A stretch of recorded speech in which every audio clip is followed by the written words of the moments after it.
Fala aí, pessoal. Vamos retornar então ao nosso assunto de pontos extremos de uma função. Esse é o segundo vídeo desse nosso assunto.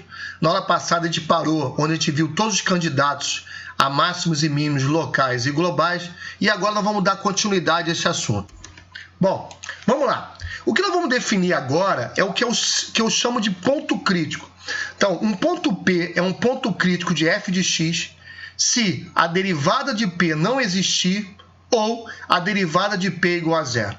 Então, na verdade, todo ponto crítico, o nome está dizendo, um ponto crítico é um ponto que vai ter que ser analisado. Então, todo ponto onde a derivada dele é zero ou a derivada dele não existe, é um ponto crítico naquele meu intervalo, naquele domínio da minha função, ok? Então, essa nomenclatura é importante a gente guardar. Repare, então, que em todos esses pontos que nós analisamos neste gráfico, todos eles, tirando as extremidades, são pontos críticos da minha função, aonde a derivada é zero, onde a derivada não existe, ok? Então, são pontos que nós vamos ter que nos preocupar ao nós raciocinarmos como ponto extremo de uma função. Bom, e aí vem o primeiro teorema, que é a primeira ferramenta que nós vamos usar. Então, vamos prestar atenção nesse teorema, que ele tem detalhes, que diz o seguinte: seja a função derivável em P. P é um ponto interior do domínio. Se P é um ponto extremo da função, então a derivada de P vale zero. Repara, olha o que ele está dizendo. Olha para cá. A função é um ponto do interior do meu domínio. Então, o A e o I estão fora. Além disso, ele é um ponto extremo, então pode ser o B, o C, o D, o E, o F ou o H. Mas a derivada existe, acabou. Então só ficou com B e C. Então o que ele está dizendo é o seguinte: se o ponto é interior e é um ponto extremo e a derivada existe, obrigatoriamente a derivada é zero. Isso não está pegando os outros pontos, está pegando apenas o ponto B e o ponto C. Ok? Qual a importância disso? A importância disso diz o seguinte: o ponto onde essa derivada é zero são pontos onde a minha tangente é horizontal. Voltando aqui para a minha função lá, olha só. Repara que no ponto B e no ponto C, ao eu tirar a tangente, essa tangente é horizontal, não tem outra forma. Por isso que a derivada dela é zero. Tá certo? Segunda coisa importante, cuidado. O teorema está dizendo, nesta ordem, é ponto interior, a derivada existe, então ele é zero. Cuidado, pode existir pontos interiores que a derivada é zero e ele não é um ponto extremo. Ele não está dizendo que todo ponto interior onde a derivada é zero é um ponto extremo. Cuidado com esse teorema. Isso aqui é um exemplo. Ó. Vamos pegar a função, por exemplo, y igual a x à terceira. Y igual a x à terceira, vamos analisar o x igual a zero. Qual é a derivada de x à terceira? 3 vezes x ao quadrado. Quanto isso vale em x igual a zero? Vale zero. Então, a tangente é horizontal. Então, aqui, ó, no ponto x igual a zero, eu tenho uma tangente horizontal. E repara que essa tangente horizontal, esse ponto x igual a zero não é o máximo local, nem o mínimo local. Então, cuidado que o teorema está dizendo. Ele está dizendo, caso a derivada exista e ele é um ponto extremo, então a derivada é zero. Ele não está dizendo que todo ponto interior cuja derivada é zero é um ponto extremo. Mais à frente a gente vai verificar, já vou dar um spoiler, que é o seguinte: todo ponto interior que a derivada é zero, ele pode ser ou um ponto extremo, máximo ou mínimo local que nós analisamos, ou um ponto de inflexão que nós vamos analisar um pouquinho mais à frente. Então, neste exemplo que a gente deu aqui, no x igual a zero, eu tenho um ponto de inflexão no x igual a zero desta função, ok? Um outro cuidado que nós temos que tomar para não interpretar mal esse teorema é que pode existir pontos interiores, que são pontos extremos, e a derivada não é nula. Ele não está dizendo que todo ponto a derivada tem que ser nula. Na verdade, volta para cá, que são esses pontos? O D, o E e o F. E o H. São pontos interiores, são pontos extremos, mas a derivada não existe. O que o teorema está dizendo é o seguinte: se a derivada existir, obrigatoriamente ele é zero. Não tem como um ponto ser interior, um ponto ser extremo e existir a derivada e ela dar diferente de zero. Não tem como. Então, ao ser interior e extremo, ou a derivada vai ser zero, ou a derivada não vai existir. Tá bom? Uma outra forma de eu ver esse teorema, como qualquer outro teorema, eu posso usar da lógica, né? A gente aprendeu na lógica se uma afirmativa A se A, então B, quer dizer, se a A está levando a B, se eu nego a saída, então o B negado leva ao A negado. Então, usando esse teorema, está dizendo o seguinte, ó, eu tenho um ponto onde ele é um ponto interior e a derivada existe. Agora, vamos negar a saída. A derivada não é zero. Então, consequentemente, ele não é um ponto extremo. Vamos tentar interpretar isso de outra forma. Se o ponto é interior, se a derivada existe e a derivada não é zero, ele não pode ser um ponto extremo.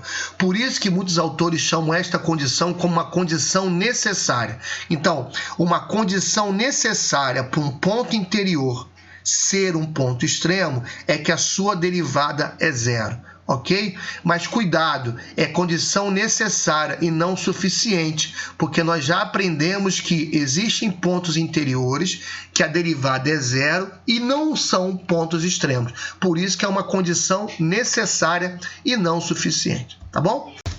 Então vamos agora demonstrar o nosso teorema, né? Então eu sei que o ponto P é um ponto interior ao domínio, é o ponto onde a derivada existe, ok? E é um ponto extremo. Então, a consequência disso que o teorema está dizendo é que a derivada dele vai ser zero. Para eu provar isso, eu vou criar uma função auxiliar. Essa função Q de x ela vai ser f de x menos f de p, x menos p, quando x é diferente do meu ponto P, e ela vai valer a derivada de f no ponto P quando x é igual ao ponto P. Eu posso criar isso porque eu sei que existe essa derivada.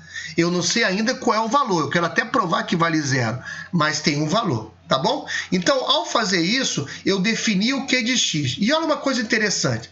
A primeira equação aqui é uma equação, ela é contínua. F de x menos f de p sobre x menos p, ela é contínua para todo valor de x diferente de p, tá bom? E além disso, quando x tende para o meu p, eu faço o limite quando x tende para p dessa primeira equação. É a própria definição da derivada do f. Então, eu posso mostrar que quando x tende para p, o Q de x tende para o Q de p. Porque ele vale a derivada do p. Então, eu provo que a minha função Q de x é uma função contínua. E é contínua no ponto P. Ok? Então, o que eu preciso agora provar é que o Q de p vale zero. Porque ao provar que o Q de p vale zero, o f' de p é o próprio Q de p, ele vai valer zero também, é que o teorema está mostrando para a gente. E nós vamos provar isso por contradição. Então, eu vou partir da hipótese que o Q de p não é zero, ele é maior que zero. Ao Q de P ser maior que zero, como meu Q de x é contínuo no P, então eu garanto que vai existir um intervalo, uma vizinhança no meu ponto P, que eu vou ter pontos positivos. Isso é uma consequência da função contínua. A função contínua, os valores não podem dar saltos, eles variam de uma forma contínua. Então, se no ponto P, se o Q de P é positivo, e a função é contínua, vão ter valores numa vizinhança, pode ser pequenininha, mas vai ter uma vizinhança ali que o valor do Q de x vai acompanhar o sinal, é chamada conservação do sinal de funções contínuas. Então, vou ter pontos ali que o Q de x é positivo, ok? Mas vamos voltar aqui para enxergar. Quem é o Q de x? É o f de x menos o f de p sobre x menos p. Se ele é positivo, o que tem que acontecer? Se o f de x for maior que o f de p, isso quando o x maior que o p, porque vai ter que seguir o mesmo sinal. Ao mesmo tempo, quando o x for menor do que o p, no meu denominador vai ser negativo, o que vai ter que acontecer é que o numerador também vai ter que ser negativo. Então, o meu f de x é menor que o f de p. Mas aí tem uma contradição, porque a gente viu que o ponto p é um ponto extremo da minha função f. Então, não pode ter pontos antes dele menor, não pode ter pontos depois dele maior. Eles têm que seguir o mesmo comportamento. Então, aqui tem uma contradição, tá bom? Eu posso repetir esse mesmo raciocínio para o Q de P menor que zero. Ao repetir esse mesmo raciocínio por Q de P menor que zero, a diferença aqui é que isso aqui vai dar o sinal de menos. Então, quando o x é maior que o p, o f de x é menor. Quando o x é menor que o p, o f de x é maior. É contradição novamente. Pronto. Então, a gente provou que não pode ser maior, não pode ser menor. Provamos, então, que pode ser igual. Prova, então, que o teorema está me dizendo aqui que se meu ponto é interior, se meu ponto é extremo e existe a derivada, obrigatoriamente essa derivada é nula. Ok? Então, assim a gente fechou aquela nossa primeira ferramenta. É a ferramenta que vai pegar os pontos interiores extremos aonde existe a derivada. Tá? A segunda ferramenta a gente vai ver no outro assunto, numa outra aula. Para nós fecharmos esse assunto, só ficou faltando um teorema, que é o teorema chamado teorema de Weierstrass, ou também chamado teorema de valor extremo. Qual é a importância desse teorema? Esse teorema está no capítulo 5 do Guido Orizzi, tá bom? Ele não está lá no capítulo 9, ele é um capítulo anterior. E a importância desse teorema é para a gente mostrar quando é que eu posso garantir que uma função vai ter máximos e mínimos globais. Lembra aquele gráfico que nós comentamos, onde mostrou todos os máximos e mínimos locais e depois fizemos a análise dos globais? Nós mostramos que pode ser que existam ou não máximos globais. E o importante desse teorema diz assim, ó, se uma função for contínua no intervalo fechado, então obrigatoriamente vai existir um x1 e x2 neste intervalo, que um vai ser o máximo, outro vai ser o mínimo. Então, por isso colocou aqui, o f de x1 vai ser menor ou igual que todo o f de x do domínio, e o f de x2 vai ser maior ou igual que todo o f de x do domínio. Então, olha que interessante. Se a minha função for contínua e meu domínio for fechado, tá bom? A gente prova que existe máximo e mínimo. Obrigatoriamente vai ter um máximo e mínimo. A gente vai ver, na própria demonstração desse teorema, nós vamos ter que usar isso. Toda vez que eu digo que uma função é contínua no intervalo fechado, eu provo que ela é limitada. Quer dizer, impossível ela tender para o infinito ou menos infinito. Então, se ela for contínua no intervalo fechado, ela tem que ser limitada. Uma função limitada e no intervalo fechado é chamado de função compacta. Então, o que esse teorema está me dizendo é o seguinte: toda função que for compacta, obrigatoriamente vai ter máximos e mínimos globais. E o interessante é, então, se ela for contínua, se o domínio for fechado, ela vai ter. Agora, se ela não for contínua ou o domínio não for fechado, pode acontecer ou não. Nada eu posso afirmar em relação a isso. Nós vamos voltar a cuidar desse assunto nos exercícios e a gente volta a tratar desse assunto lá na frente, quando vamos tratar de pontos máximos e mínimos de uma função, a parte de otimização, que nós vamos precisar tratar desse assunto de uma forma mais específica para mostrar quando é que existe realmente um máximo ou mínimo global. Mas esse teorema é importantíssimo para essa nossa conclusão, ok? Vamos então agora demonstrar esse nosso teorema.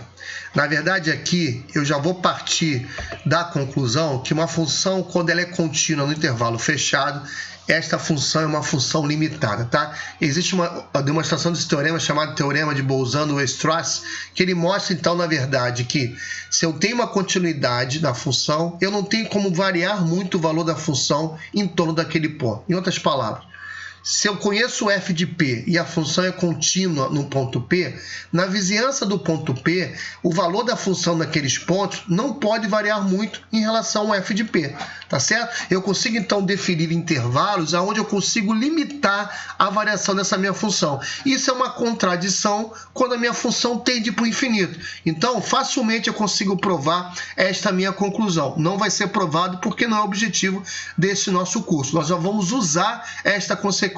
E o que é uma função ser limitada? Uma função ser limitada, eu consigo definir valores reais, aqui representado por m minúsculo e m maiúsculo, né? Onde a minha função não atravessa esses valores. É como se eu traçasse duas retas horizontais, uma reta y igual a mzão, e essa função não ultrapassa essa reta, essa função vai estar sempre abaixo dessa reta. Eu digo então que essa função é limitada superiormente. E a outra reta, y igual a mzinho, que a minha função não atravessa essa reta, a minha função vai estar sempre acima desta reta. Eu digo então que a minha função é limitada inferiormente.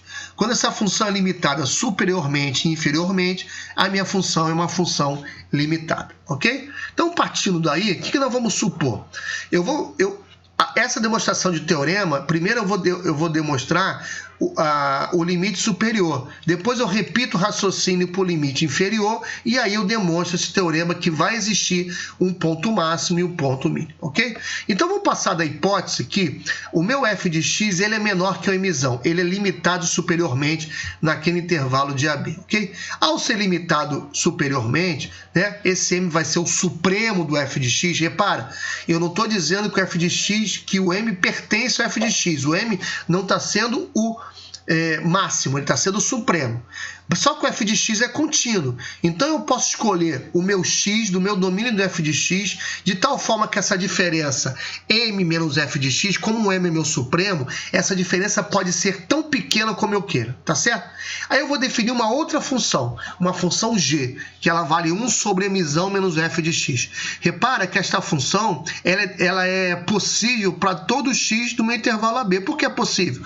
Porque o único ponto que ela seria impossível seria o ponto onde o m é igual ao f de x. Só que nós já partimos da hipótese que o mzão é supremo, não é máximo do f de x.